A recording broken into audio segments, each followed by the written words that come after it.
Now we go out to our hotline where we have Jimmy Patsos, Siena men's basketball coach. It is the Jimmy Patsos Show brought to you by All-Star Wine and Spirits. Coach, how are you? It's Brady and Gaz. Hey, what's going on, man? What do you guys got going on over there? Well, we're talking a lot of NCAA tournament. We literally just got off the phone with Gaz's old neighbor who is leading the ESPN Tournament Challenge. He actually had this Final Four. You're kidding me. That's impressive. Does he have the Final Four? Perfect Final Four, perfect Sweet 16. Hopefully he'll be sending us some money if he has Villanova and Syracuse winning it all. What's that worth? It's a $20,000 gift card to Amazon, a free week-long trip to Hawaii, and $10,000 cash, he thinks. That is a great, great thing. Good, congratulations. Hey, the Cuse, their zone could bother Carolina, and I got Villanova. I kind of picked Kansas at the last second of my bracket, but I had them beating Villanova. And then, of course, after watching just 1 minute of the game the other night, I had a feeling Villanova's their energy was so great. They're playing defense. They're loving each other. Their commitment to the game of basketball and each other is evident watching. So I kind of like the Villanova thing. Can Oklahoma shoot that well again? I don't know. My bracket had Carolina winning it all, but I'm changing to Syracuse, Villanova, because I want this guy to win the trip to Hawaii. There you go. I like it, Coach. Now, Coach Boeheim, in that game against Virginia, he's trailing. He decides to go to a full-court press. You're a coach. How much of an impact can that have when a team doesn't see that? Like Virginia wasn't prepared for that. It looked like it ended up costing them the game. Yeah, I mean, well, what happened was, I'll tell you what, Virginia beat the press and had a couple of easy, in other words, that 3-on-1, 2-on-1 for scores, and they turned it over twice and missed a shot, and that wasn't typical. But you are correct. In other words, they didn't prepare for Syracuse to press, so the players don't have it in their mind, assistants aren't thinking press. And Boeheim, you know, while he's one unbelievable coach, that guy also has one big rabbit's foot. He's a lucky guy. So he goes and changes from his 99% 2-3 zone, great coaching move, and presses. And it's funny, he doesn't really have a press in his arsenal. He just did it, you know, kind of on the fly, and it worked great. And yes, I think it threw Virginia off guard. I think it got them a little energy. And I think Tony Bennett only had one timeout left, and therefore Syracuse made their run, and they never really got stopped until, in fact, they took the lead, which was really wild. I just give them all the credit in the world. And then having the two freshmen play, you know, Cooney's a tough guy. I like Benninger. But to see Tyler Lydon, the former Albany City Rocks guy, do so well, and to see Richardson play like that as a freshman, it really was impressive. 104.5 The Team, 104.5theteam.com. Brady and Gaz in for Levac today, who's still on his vacation in Disney. We're on the phone with Jimmy Patsos, Siena men's basketball coach, brought to you by All-Star Wine and Spirits. Coach, what have your thoughts been on the tournament as a whole? All the upsets early and then a lot of chalk late. What have been your overall thoughts? You're right. It's just like Saratoga. Saratoga races, chalk in the early races, and the big stakes. I mean, upsets in the early races, and then the big stakes races at the end. It's all chalk. So, no, I thought the good teams were really good. You know, Oregon earned it all year. Oklahoma's been great. They were the number one team for a while. Syracuse, you know, had Boeheim coached all year, and then what the two freshmen are doing development obviously is a Cinderella story, but it is Syracuse. You know, this isn't, you know, Arkansas, Little Rock, or Stephen F. Austin, or Siena type school going to the Final Four. I mean, Syracuse has been there. They got a lot of talent, and the two freshmen have emerged by getting better all year. Carolina clearly has the most talent in the tournament. And Villanova, he was number one at the times this year. And I thought the one thing Kansas lacked to me was like a lottery pick pro. And it showed, and Villanova may have one, but they definitely have as much talent, and they just kind of outgutted them and made a couple big shots. That being said, it was a great tournament. I mean, I loved the early games. I wish Monmouth had got in. You know, Iona represented our league. We came in third. We made the postseason. Siena, we're trying to get there. I just talked to the players about how you get to the postseason. We did that. Now, how do you get to the NCAA? That's a bigger jump. But Stephen F. Austin and Arkansas, Little Rock, and some of these schools, I hope they showed us. Yale, I was at the Yale game. I went out to the Providence region. I hope they showed us that if you get in, the medium guy has a chance. You know, and Siena's a medium school here. It's not going to be your average. Gonzaga's a similar school to us, and they went all the way to the Sweet 16 and really had Syracuse beat until the press came.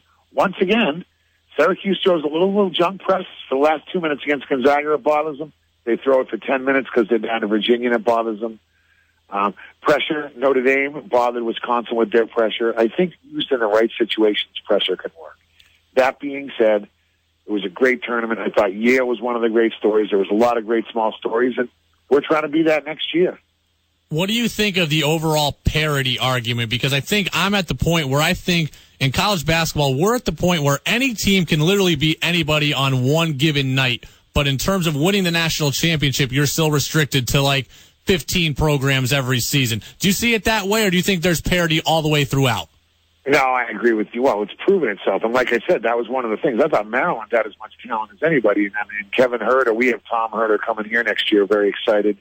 Kevin Herter going to Maryland.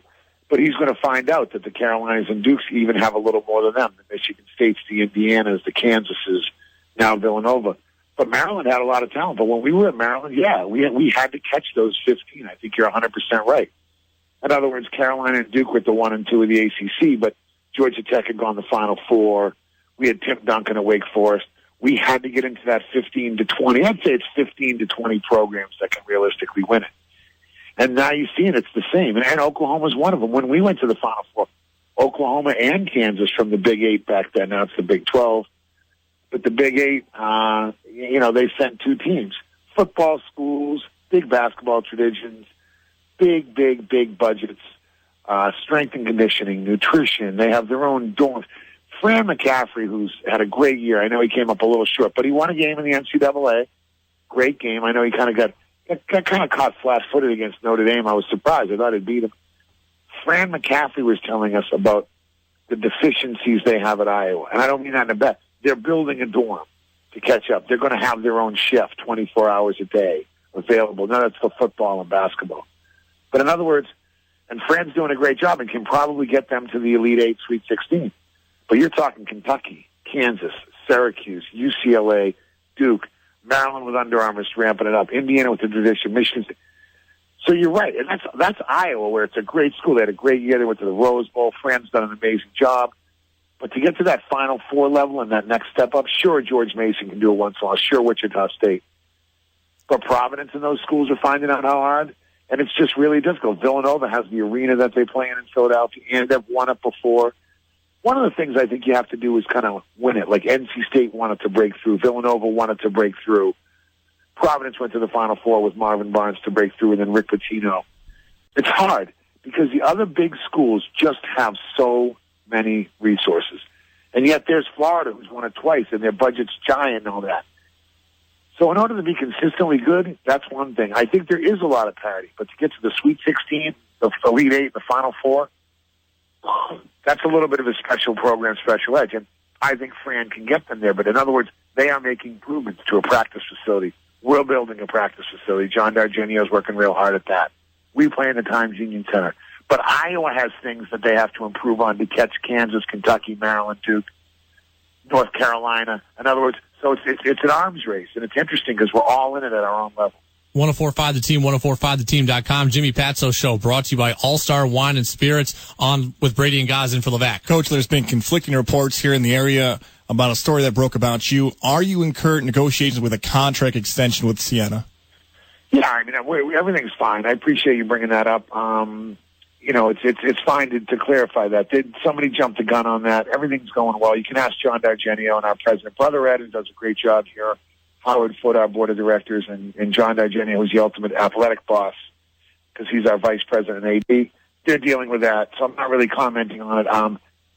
Things we're talking, and I'd love to stay here. That's about all I'll say. Everything's fine. We're heading in the right direction, but I don't make official comments until something's signed, et cetera. But I love being here. It's a great place to coach. We're working really hard to solidify the program. I know we've had 2 20-win seasons. But we didn't have such a great season last year. And when I got here, there was some kids in trouble. We've cleaned that up. We had our highest GPA last year. But it's about winning games, and coming in third was great. But we want to win the MAC, and I understand that people want to win the MAC. On the other hand, when Fran was here, it took him 3 or 4 years to get it to that next level, and we've only been here 3 years. And when I got here, there were some issues off the court and things like that. Knock on wood, we've cleaned that up. And it's been an interesting run here because the transfer thing we've got a great transfer in Kadeem Smith. We had Willem Brandewick sit out in redshirt, and he's going to be terrific. It was a great thing. Javion came back home. Brett's emerged as a player. Levon, Marquise has been wonderful. I know he had the broken foot, but Evan's really a good player. We have Khalil coming in. I think, in other words, there's much more good than bad. But the Division I thing, you're going to have some turnover once in a while. That bothers me, but it's something you can't help. And it's just like coaching. But I don't want to turn over. I love being here, and we're just starting to get this thing going and having our fan base is tremendous. 7,000 people, all walks of life, coming from 2 minutes away to 20 minutes away to 2 hours away. I had people come from Boston and Albany and Syracuse for games. It's a great place to coach. I'm really happy here, and if it's my choice, we will go forward and get more years done. But everything's fine, and we're right on pace, and the Siena people have been super supportive. No, I haven't signed anything yet, but I think you can tell in my voice that I'm really pleased to be here and want to stay here. Absolutely. Coach, we appreciate your honesty. We were having this discussion yesterday. Want your take on it. UConn women's basketball, they clinched their 9th consecutive trip to the Final Four. Amazing. Are they good or bad for the sport? Look, I think UCLA helps grow the sport, so I'm going to say they're good for the sport. In other words, I understand what you're saying, but John Wooden won 9 out of 10. And once again, it's to raise the bar. What's wrong in our society? I certainly don't want to sound like Donald Trump. However, what's wrong with being great and raising the bar? If these other programs want to catch him, it's not just his recruiting, and it's not just his basketball acumen or how he runs his program or promotes it, but it's okay to be great.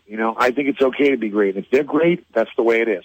I would have liked to see in South Carolina playing because Don Staley does a great job, but they got upset. And I think it's wonderful the Syracuse women are there too. That's as big a feat as the Syracuse men being there in my mind, because the top of the women's game, talk about top heavy. They are really, really good. And I don't know if it's just that they're a little more physically gifted or the top end of women's. Like I was at Maryland when Brenda Fries made her run and eventually won the Final Four.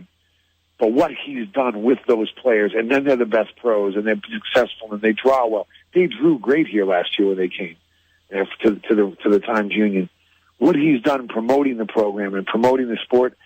Now, do you want him to lose in the finals and have someone beat him? Yeah, I understand what you're saying, but I don't think it's good for the sport if he loses in the first round. I don't believe that. I think it's cool if Michigan State loses. From the men's perspective, I get it. But for him, I think him being a stronghold is actually a good thing for women's basketball. Coach, I'm not sure if you were watching the Kansas-Maryland game, but legendary broadcaster Bill Raftery gave you a shout-out. Did you notice the shout-out? And also, do you have any great Raf stories for us? I love Raf. He used to call me nocturnal by nature. That's what he used to say. Oh, here he comes. He spoke for us at Loyola. His daughter went to Georgetown, so I knew her when I was actually working back in the restaurant business and when I first started coaching. Bill Raftery, great coach. Did a great job at Seton Hall. He got out to do banking because coaches, he probably didn't win enough games, but they weren't making much back then. So he went to be vice president of a bank. And then Dave Gavitt went and saw him and said, I'm starting this Big East, and I need an ex-coach who can do the St. John's, Seton Hall, Villanova, Georgetown swing. Because Dave Gavitt used to do the games. He used to do the BC Providence swing and, stuff like that. And the referees, the core referees, came from Albany. It was John Cale and obviously Jim Burr, the greatest Jim Burr. And they were the first referees he got. But his media, he needed a New York guy, and it was Bill Raftery. And what he is great for the game. And the other thing is he loves schools like Siena. He said that more because it was about McCoy and Jake Lehman, and that was his nephew. And he talked more about the school than me, but he gives us a shout-out. It's great. But he knows what a great league the MAC is. But he also knows what a great tradition Siena has. And that, when I was looking at taking the job, I called Ralph, Siena, you got to take it. Great job, great AD, what a basketball tradition. So he likes it. And he follows the games really closely. But knowing you want to have a beer with more than Bill Raftery, just a genuinely great guy and does a great job. And it's really great he's been doing the Final Four last year, and he's going to do it again this year. But he does root for the little, he follows Manhattan, he follows Siena, and Will Brown at Albany and things like that. He knows what's going on there. And a lot of the guys doing the NCAA CBS, let's face it, I don't want to name names, they've never seen us play. They might have heard it. He's well educated on the MAC and the level of player here, and that was really great to hear. Jimmy Patsos with us for the last time in the Jimmy Patsos Show, brought to you by All-Star Wine and Spirits. Coach, but we may bug you again over the summer and then certainly into next year. We appreciate your time this season with us. No, I love being on. I'll come in for the NBA draft. How about that? I'll come in. Sorry, we have a recruit on campus. See, I got to get players, or there'll be no extension. So I have to get players. But I love you guys. Hope Levac feels better, and I'll come in for the draft. How about that? Sounds good to us, Coach. We'll book you now. Thanks a lot. And next year, by the way, the Albany game is going to be, I think, the Sunday after Thanksgiving. Ooh. I think we're playing on a Sunday. Little hint. It's not finalized, but the Sunday after Thanksgiving, which is like Sunday night, so the students will be back. It looks like, we're going to keep that series going, and we're going over to Sefcu. So haven't finalized, but just giving you a hint that everything's going well there, and we're going to Sefcu next year. That's one of the best mid-major games in the country. And I hope everybody keeps coming to it. Take care. Absolutely, Coach. Thank you. We appreciate the time. Sunday after Thanksgiving, guys, we cannot wait for that.